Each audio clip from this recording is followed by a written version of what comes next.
우리에게 주시는 하나님의 말씀은 창세기 28장 10절로 22절 말씀입니다. 창세기 28장 10절에서부터 22절의 말씀입니다.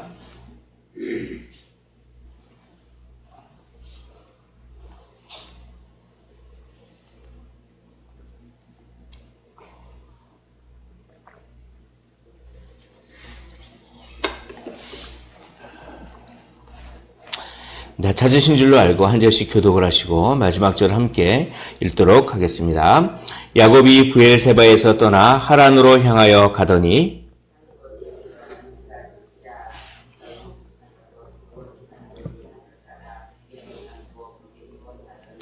꿈에 본즉 사닥다리가 땅 위에 서 있는데 그 꼭대기가 하늘에 닿았고 또 본즉 하나님의 사자들이 그 위에서 오르락 내리락 하고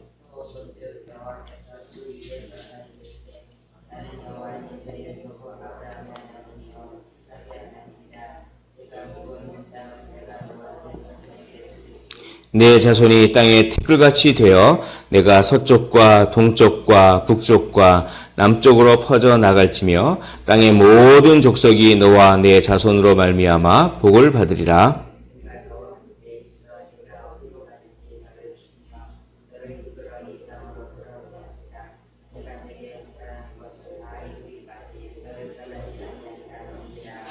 야곱이 잠이 깨어 이르되 여호와께서 과연 여기 계시거늘 내가 알지 못하였도다.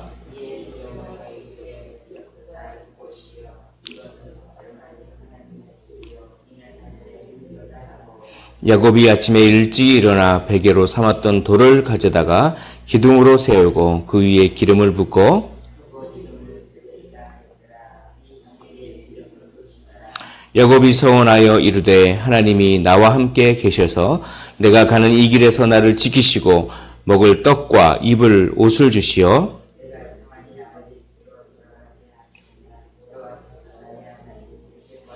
함께 읽겠습니다. 내가 기둥으로 세운 이 돌이 하나님의 집이 될 것이요 하나님께서 내게 주신 모든 것에서 10분의 1을 내가 반드시 하나님께 드리겠나이다 하였더라. 아멘. 이제 야곱이 도망칩니다. 도망쳐서 에서가 죽이려고 하니까 도망쳐서 밧단 아람으로 그렇게 이제 갑니다. 그런데 보통 집에서 이렇게 잠을 자고 그러지 않습니까? 그런데 그런 자기가 잠을 잘 집을 구하지 못했던 것 같습니다. 그래서 그냥 들판에서 잠을 자는 겁니다. 이게 어떤 원인이 때문에 그러는지는 모르겠지만 뭐 하나님의 섭리인 것 같습니다. 11절을 한번 보겠습니다. 한 곳에 이르러는 해가 진지라 거기서 유숙하려고 그곳에 한 돌을 가져다가 베개로 삼고 거기 누워 자더니라고 되어 있습니다. 해가 졌습니다. 그리고 별이 이렇게 쫙 있는 이 들판에서 이렇게 자는 것이죠. 어떻게 보면 상당히 그 위기 상황인 것입니다. 자기가 잠을 잘 집도 못 구하고 또 이제 앞으로 나의 미래가 어떻게 될 것인가. 이 축복을 얻었지만 어떻게 보면 쫓기는 신세요. 모든 것을 잃은 것 같은 거꾸로 그런 신세죠.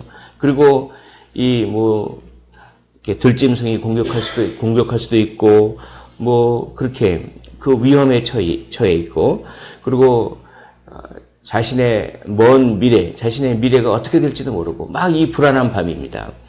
그때 한 돌을 가져다가 베개로 삼고 이 베개로 삼는다는 얘기는 이게 잠을 편하게 자기 위해서 이렇게 잠을 편하게 자기 위해서 베개로 탁 삼는 그런 것도 있겠지만 여기에 뉘앙스는 뭐냐면 자기 머리 곁에다가 돌을 두고 이런 뉘앙스가 좀 많습니다. 이게 뭐냐면 언제든 들짐승이나 누가 오면은 그 돌을 집어다가 던지려고 하는, 그러니까 자기를 보호하려고 하는 그 어떤 보호 본능, 보호하려고 하는 그런 것들을 의미하는 것이 이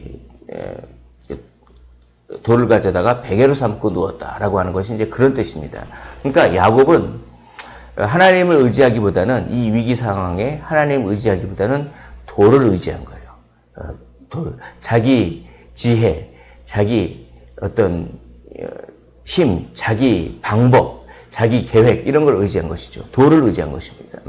거기서 하나님께 기도하지 않았어요. 자, 그런데 하나님은 위기 때 나타나십니다. 네, 위기 때 나타나세요. 자, 여기서 오늘 이제 꿈을 꾸게 됩니다. 근데 이 꿈이 아주 어떻게 보면 상당히 좀 기괴할 정도로 이제 그런 꿈을 꿉니다. 우리 12절을 한번 읽어보도록 하겠습니다. 12절입니다. 시작. 꿈에 본즉 사닥다리가 땅 위에 서 있는데 그 꼭대기가 하늘에 닿았고 또 본즉 하나님의 사자들이 그 위에서 오르락내리락 하고 라고 합니다.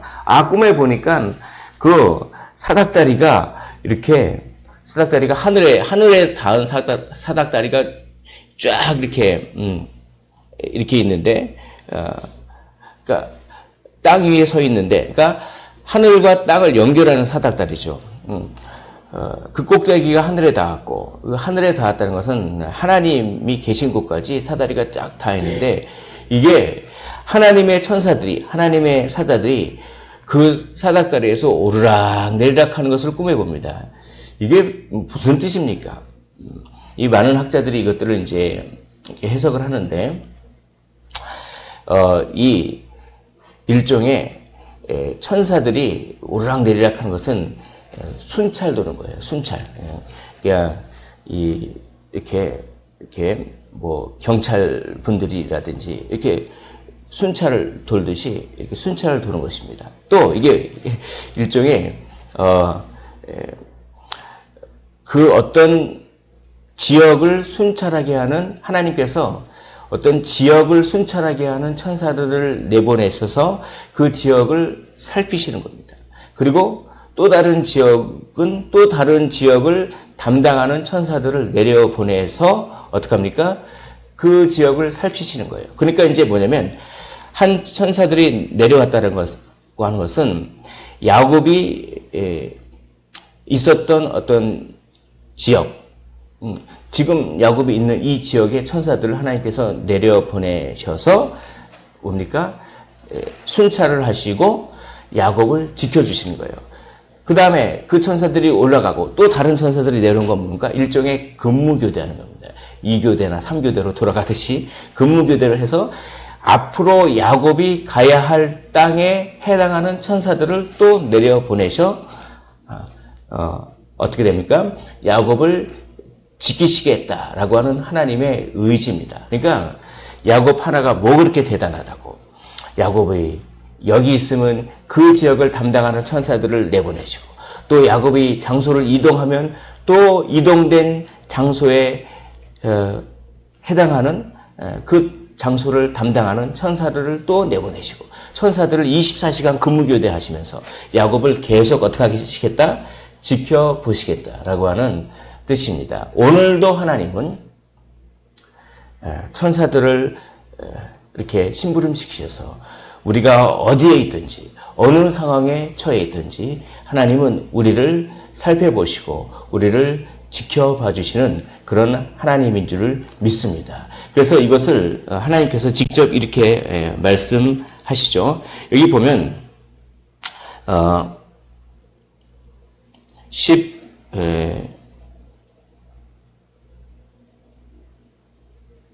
15절을 한번 보시겠습니다.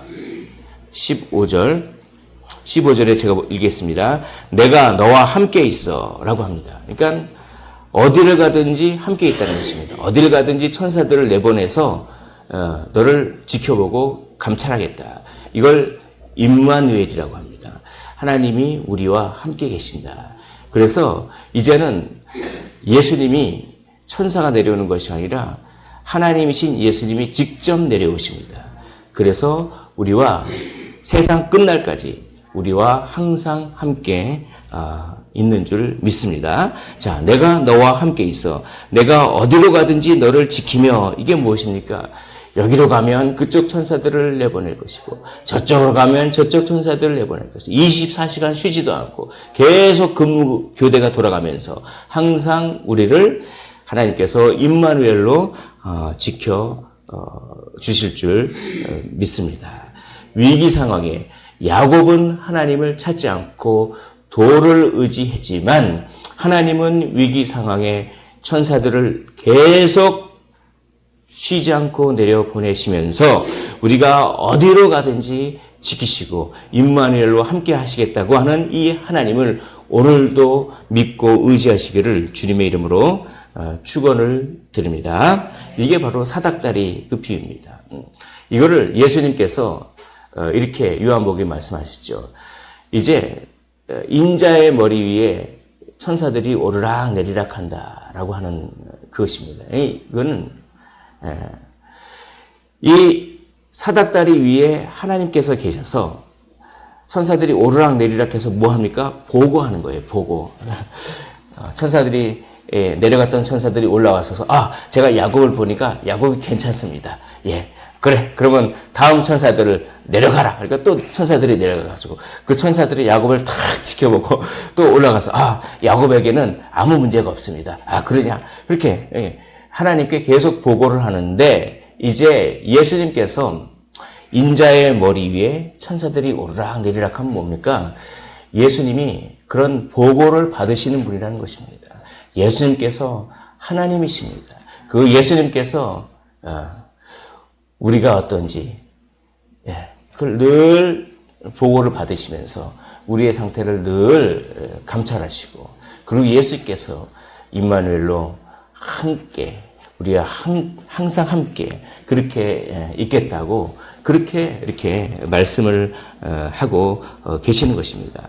그러면 왜 이렇게 하나님께서는 위기 상황에서 나타나셔서 우리와 항상 함께 계시며 우리를 지켜주십니까? 그것은 하나님께서 약속을 성취하시고 약속을 지키시며 약속을 이루어 가시기 때문에 그렇습니다.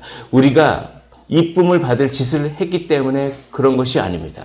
우리가 하나님께 뭐 잘해서 그런 것이 아니라 하나님이 무조건적인 은혜로 우리와 언약을 맺어 주시고 하나님은 신실하신 분이기 때문에 우리에게 은혜로 맺어주신 그 약속을 지키시는 분이기 때문에 그렇게 임마누엘로 함께하는 그런 것입니다.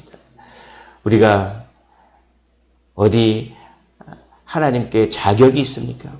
아무런 자격이 없는데 하나님께서는 은혜로 언약을 맺으시고 그 언약을 지키시기 위해서 그렇게 항상 우리와 함께 계시는 것입니다. 그래서 13절을 보십시오. 또 본즉 여호와께서 그 위에 서서 이르시되 그 사닥다리 위에 서서 말씀하는 것입니다. 그 사닥다리 위에서 그 위엄 있는 모습으로 영광스러운 모습으로 천사들의 보고를 받으시면서 이제 직접 야곱에게 이렇게 말씀하십니다.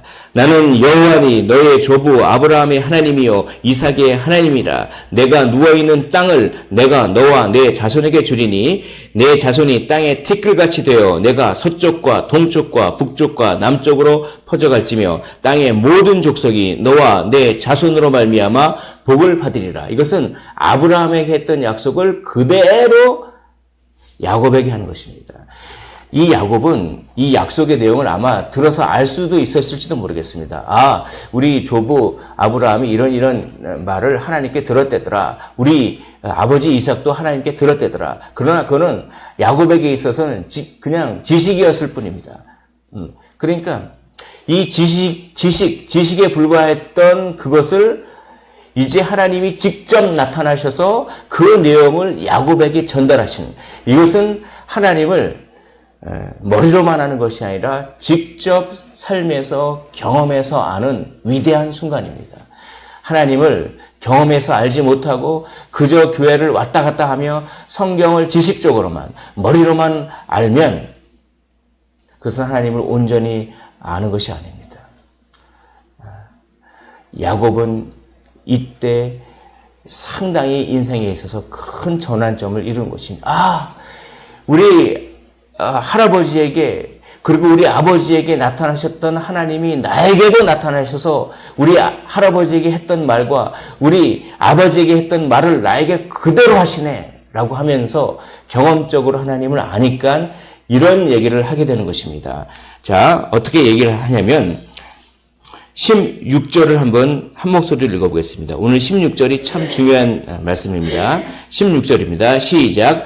야곱이 잠이 깨어 이르되 여호와께서 과연 여기 계시거늘 내가 알지 못하였도다. 그렇습니다. 여호와께서는 항상 여기 계십니다. 여호와께서는 항상 우리와 함께 계십니다. 그러나 우리는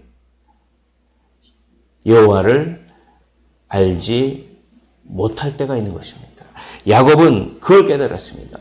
과연 여호와께서 여기 계시거늘 내가 알지 못하였도다. 여호와를 경험하고 나니까.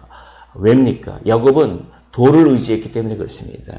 자기의 눈앞의 현실만 주목하고 자기의 힘과 자기의 그 속임수와 그런 거, 자기의 계획과 그런 것만 의지했던 야곱이 그랬기 때문에 뭡니까? 영안이 딱 닫히니까 눈이 감기니까 하나님께서 계시는데도 그 하나님을 알지 못했습니다. 그런데 위기 상황에서 그 위기 상황에서 하나님을 경험하게 되자 내가 이때까지 눈이 감겼었구나. 과연 하나님이 여기 계시거늘 내가 알지 못하였도다 라고 고백하는 것입니다. 사랑하는 성도 여러분, 이 베델이 바로 하나님을 경험했던 장소입니다.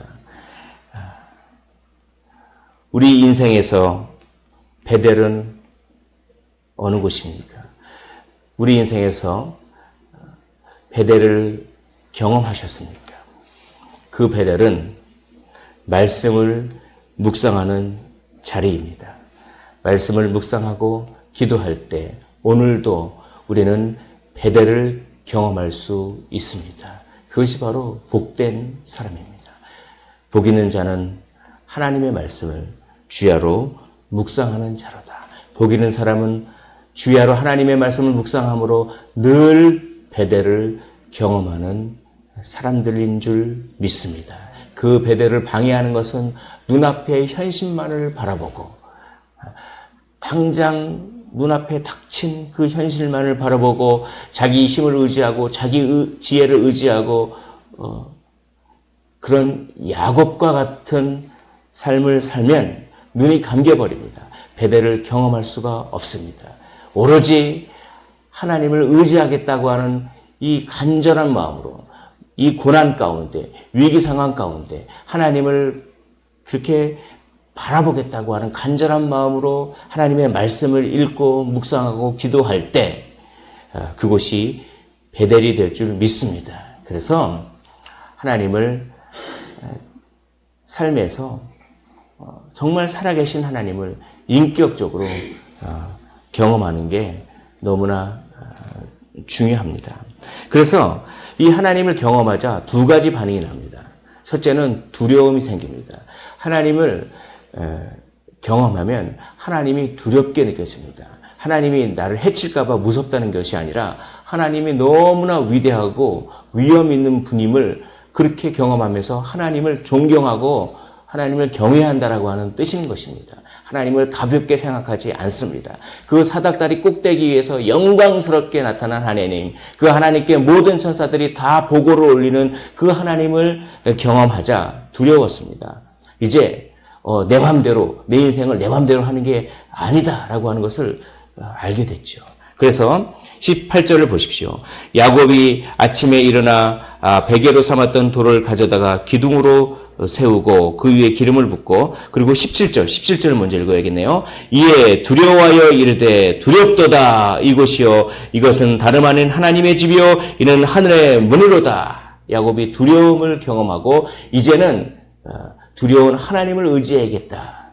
나의 방법과 지혜와 힘을 의지하지 말고 두려우신 하나님, 경외로우신 하나님을 의지해야겠다라고 생각하면서 이제 베개로 삼았던 돌을 기둥으로 세운다. 이건 엄청난 삶의 전환입니다. 베개로 삼았던 돌을 의지했죠. 돌을 의지했는데 이제는 돌을 이렇게 제단 삼아서 쌓다는 거 하는 것은 하나님께 예배드렸다. 하나님을 의지했다. 이겁니다.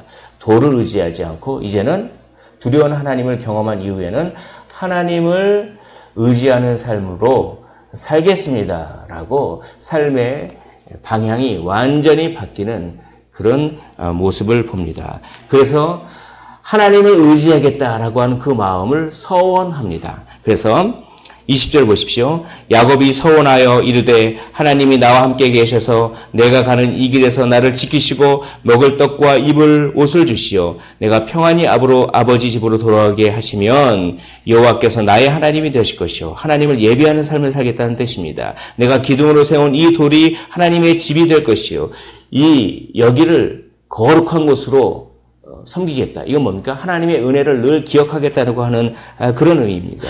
하나님께서 내게 주신 모든 것의 10분의 1을 내가 반드시 하나님께 드리겠습니다.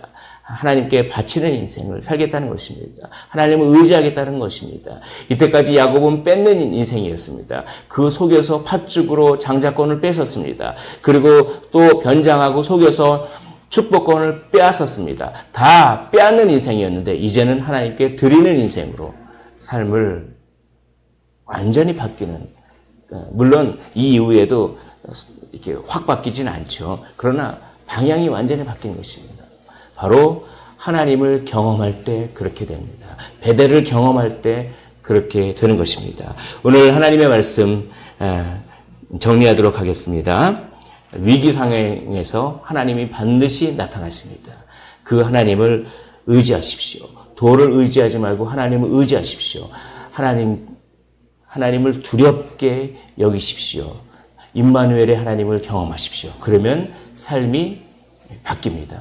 빼앗는 인생에서 드리는 인생으로, 그리고 자기 돌을 의지하는 인생에서 하나님을 의지하는 인생으로 그렇게 바뀌어서 임마누엘을 경험하시기를 주님의 이름으로 축원을 드립니다. 기도하겠습니다.